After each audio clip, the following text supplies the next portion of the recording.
We will let you know when we think that the NTA is out of the truss so you can relax full. Hey, for you guys, take one moment. Ground control to Major Tom. À tous de DDO, attention pour le décompte final. Commencing countdown, engines on. 7, 6, 5, 4, Check 3, ignition and may God's love be with you.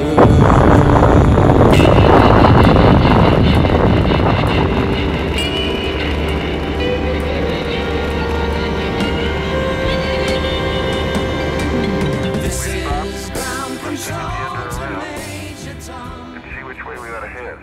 You know, Dave, if we could make it out that far directly ahead of us, look at the large block.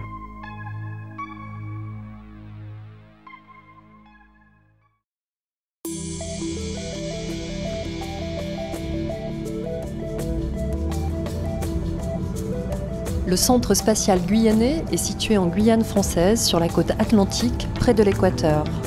Il s'étend sur une quarantaine de kilomètres entre Kourou et Sinnamary et dispose de 3 pas de tir, un pour chaque type de lanceur.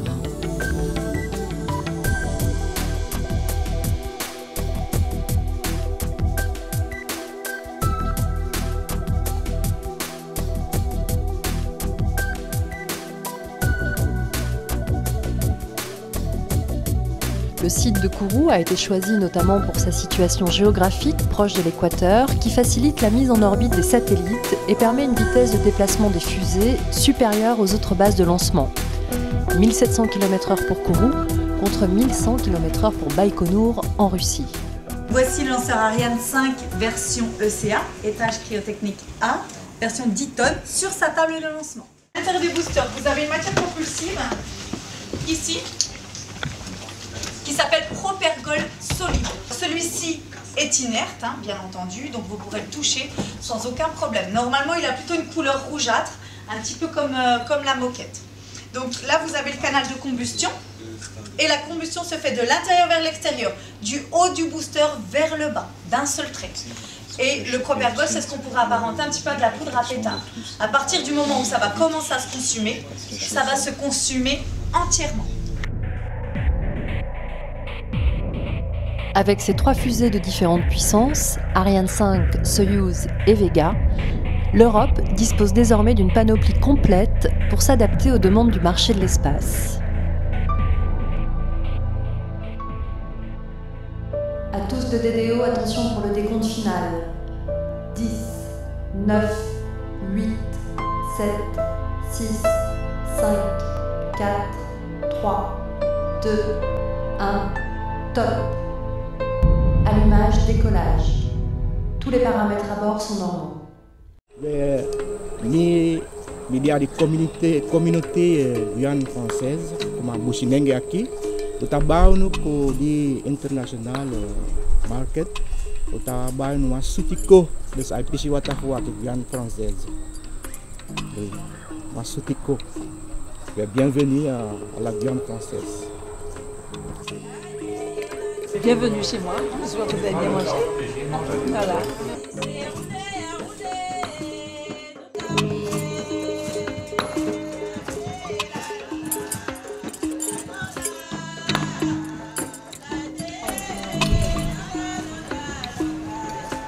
Ah mais il filme.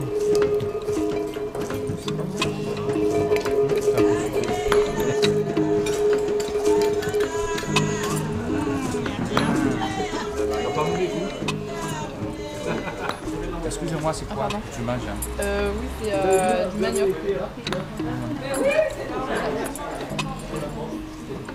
Alors la dachine, c'est tubercule qui pousse dans la terre, et puis après on pèle et on fait cuire à l'eau bouillante et on sale.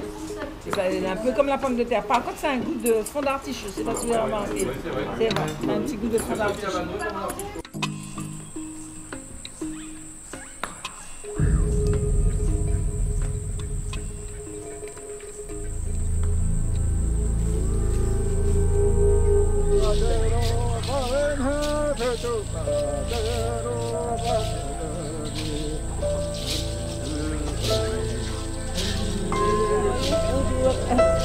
très bon. How are you? Yeah,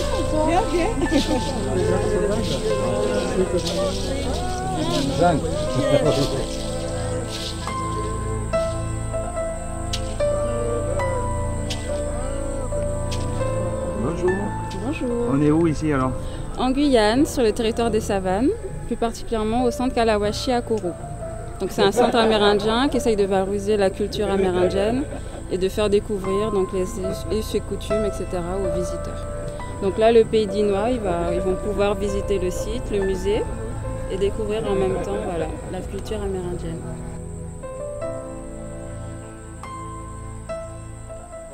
Bienvenue au centre Kalawashi. Alors le Kalawashi, on a reconstitué un village, ça fait 4 ans qu'on existe, c'est ouvert au public, mais sinon le projet existe, ça fait déjà 11 ans. Alors tout à l'heure je vais faire la visite pour vous expliquer quelle est l'histoire des 6 nations qui se représentent en Guyane. Alors les plantes, nous on utilise pour le bain, ouais. pour guérir le corps, pour le mal de ventre. Voilà. En latin, c'est l'opétinacée. Alors, tout laurier est toxique. Le fruit est toxique. Mais par contre, les fleurs ne sont pas toxiques. Ce sont les graines. Vous faites passer et vous me direz, ça sent quelle fleur. Parce que si je donne ça aux hommes, ils vont le trouver facilement. Sur une feuille mature, il y a 6 feuilles à 3,50 m. Voilà. Et le palmier, là il est bon. Ouais. Le manioc, c'est un arbre, c'est un tubercule. C'est de l'amidon. C'est toxique aussi. Pour consommer, il faut le faire bouillir à 100 degrés pour que la toxicité puisse s'évaporer. Alors comme cette plante-là, le coton, il y a 2 sortes de coton. Il y a la rose et la jaune. Nous, chez le Kalinien, on prend la jaune plutôt. On va, pour mal de ventre, on va infusionner. Infusionner et on va le boire sans sucre. On ne le boit pas avec du sucre, nous, pour les médicaments, avec les plantes. Sans sucre. On va le boire et ça guérit. Alors ça, c'est de la lantana. C'est une arbuste sauvage qui pousse partout. C'est bon. On le fait infusionner aussi. C'est bon pour c'est un anti-stress, c'est un anti-insomniaque. Et c'est bon aussi quand vous avez fait des efforts physiques, vous prenez un bain. Parce que chez les Amérindiens, on prend des bains aussi. On doit purifier le corps. Ton esprit doit être purifié. Le corps doit être purifié tous les années, il faut le purifier. Là, chaque fin d'année, nous on se purifie. On se purifie le corps à l'intérieur aussi. Pendant 3 jours. On mange en jeûne. Amolo Vonatobo, Amolo Tamushinel Po, Nono Duponaka, Elome Kubosa, Elome Yanegul et Bignotomoa, Koiboy Gasese, Amolo de Amolo Mana, Kalinien. Amolo de Amolo Mana. Toute plante a sa valeur. La plante, nous, on les respecte. La plante, elle se réveille à 5 h du matin, on va cueillir à 5 h du matin. À 18 h, elle dort, on ne touche plus à la plante. Si pour la toucher, il faut que je parle à la plante. Parce que la plante, elle parle aussi. Des fois, il ne faut pas trop le tirer, c'est comme si on tire trop les cheveux. Alors, il faut passer un petit peu.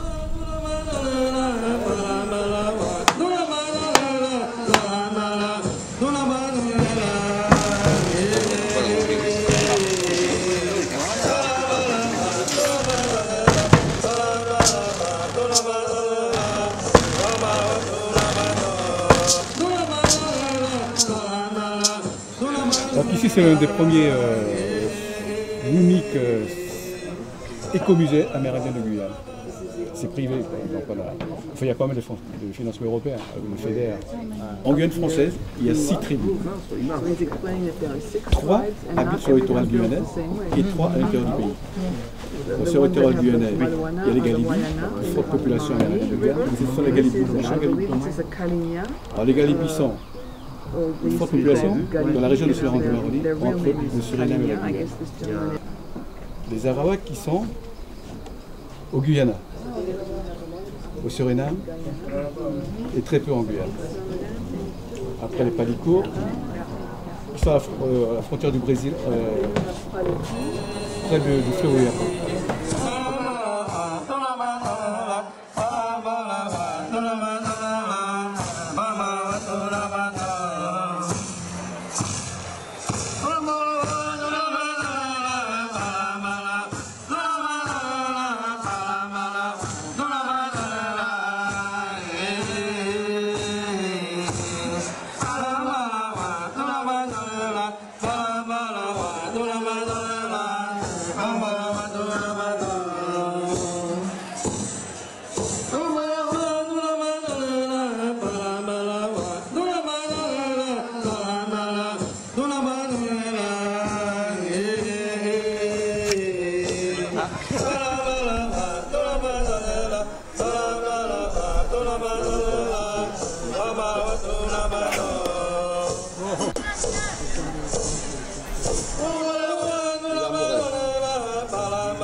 Alors je vais compter en amérindien pour vous. 1, 2, 3.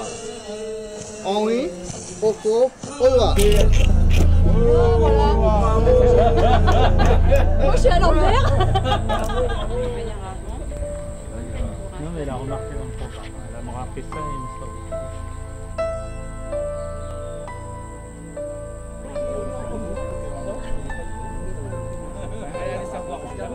Ben, écoutez, la coopération, je la vois d'abord comme un échange, une concertation, un échange, des discussions.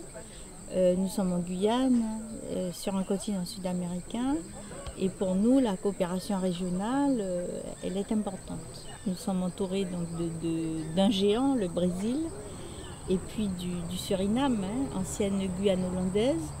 Et donc, la coopération, nous l'avons toujours connue. Ça nous permet d'ailleurs de côtoyer depuis bien longtemps la mondialisation. Et puis, voilà, alors avec les différents GAL que l'on soit maintenant dans le cadre d'une coopération européenne, c'est notre appartenance aussi première. Nous avons une appartenance amazonienne, mais nous sommes également européens et nous essayons de tirer de tout ça les atouts nécessaires qui doivent nous permettre d'émerger sur notre territoire. La population de la Guyane aujourd'hui, peut-être officiellement, on va dire, on dit 260, en réalité peut-être 300, 350. Ce qu'il faut savoir, c'est qu'en 2030, nous aurons atteint le demi-million. La croissance ici en Guyane est de 4,7 et sur certaines parties du territoire, elle est carrément de 10%, d'autres 7%. Et donc, ce que je veux dire par là, c'est que nous commençons à nous développer. Comme vous savez qu'en Guyane, par exemple, vous avez des populations autochtones d'origine, c'est le seul département, je veux parler des Amérindiens, donc nous y sommes ici. À l'intérieur de la Guyane, ce sont des Amérindiens qui ont encore gardé vraiment leur habitude ancestrale. Vous avez donc les Amérindiens, vous avez les Nègres-Marrons qui sont des Bushlingués. Et tout ça, ce sont des gens qui vivent sur la base d'une tradition orale. Chez nous, c'est la tradition orale. Alors, aller concrétiser tout ça dans des projets écrits, bien ficelés, j'allais dire à la sauce européenne, bon, c'est pas très évident.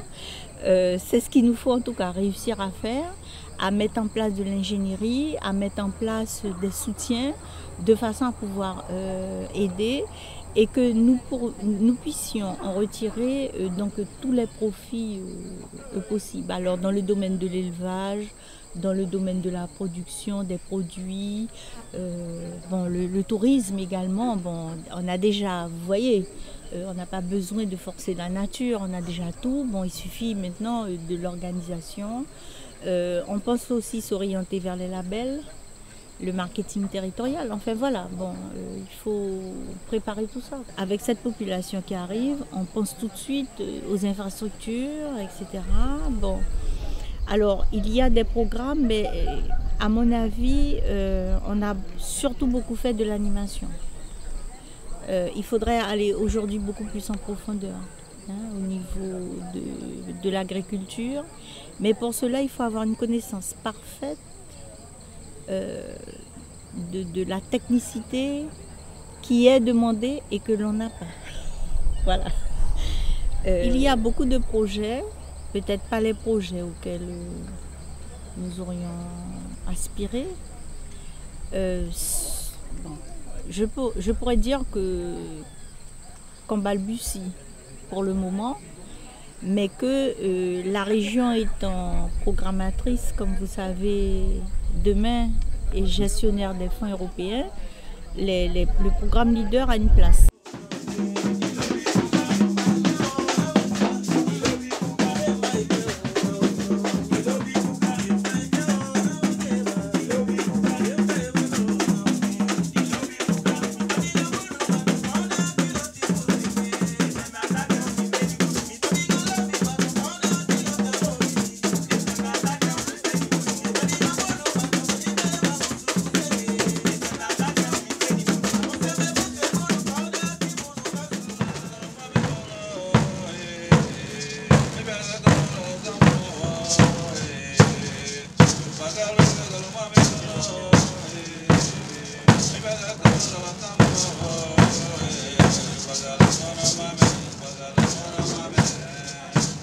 Le golfe des savanes, comme le disait même l'État, a fortement contribué, on va dire, à l'aménagement du territoire, puisque que ce soit en faveur du tourisme ou en faveur des agriculteurs, le golfe des savanes a joué un rôle qui est suffisamment important.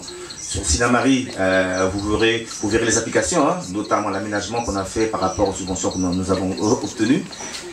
Moi-même, je suis fils d'agriculteur, même si j'ai pris une autre branche. Mais Sinnamary, Ira, Kubo, Saint-Élie et Kourou a une histoire commune. Notamment, elle a cité l'expropriation liée au spatial. Sinnamary a été fortement aussi touchée. Mais bon, on a su se reconstruire, en allant un petit peu plus loin, en installant des agriculteurs sur une autre zone et faire de Sinnamary une zone d'élevage. C'est une des communes où on a le plus grand nombre de têtes de bétail, environ 2000 à 3000 têtes de bétail. Donc vous verrez la diversification de l'élevage qui est sur Sinnamary. Vous verrez aussi sur notre territoire tout ce qui est attrait au tourisme, puisque Sinnamary est une ville aussi touristique. Après, ils ont le spatial, nous on a le tourisme qui est un petit peu plus nature. Vous verrez quand je parle de diversité sur notre territoire, pas de moyens, on va dire, de communication, le fleuve et puis une piste en atterrite. Ensuite, vous avez sur ce territoire aussi un phénomène qui nous touche à cœur, c'est l'orpaillage, on va dire, clandestin. Donc fortement impacté par l'orpaillage clandestin, même si ce n'est pas le lieu ni le moment d'en parler, mais ça fait quand même partie de notre histoire. Donc je ne serai pas plus long, puisque j'aurai l'occasion de vous recevoir chez moi à Sinnamary. Ici, là, c'est pas chez moi, ici, c'est chez Mme l'État. Mon territoire, c'est Sinnamary. Donc, mais on fait partie quand même du même territoire des savanes. Donc, je serai plus long quand je serai sur Sinnamary. En tous les cas, la différence, il n'y a pas la neige, comme ces jours-ci chez vous. Donc, profitez de l'occasion qui vous est donnée pour visiter le territoire et puis faire des connaissances. Je sais que samedi, on a un marché européen sur Sinnamary et des produits locaux. Donc, ça sera l'occasion de faire connaître à cette population des savanes l'ensemble des produits que vous nous avez amenés. J'espère qu'il y aura de la lentille. J'espère aussi qu'il y aura de la lavande, puisqu'on a pu visiter le pays de la lavande à Digne-les-Bains, c'est ça? Donc, formidable ces pays. La Guyane, c'est pas pareil, mais vous verrez que sur Sinnamary, vous n'allez pas manger des lentilles, mais vous allez manger du poisson. On en a énormément. Donc, merci encore de votre présence, et puis j'espère que vous allez passer un bon chez vous en Guyane. Merci.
Nous sommes donc au pays deux coprésidents qui sommes des maires de petites communes, qui sont aux antipodes du pays et du territoire.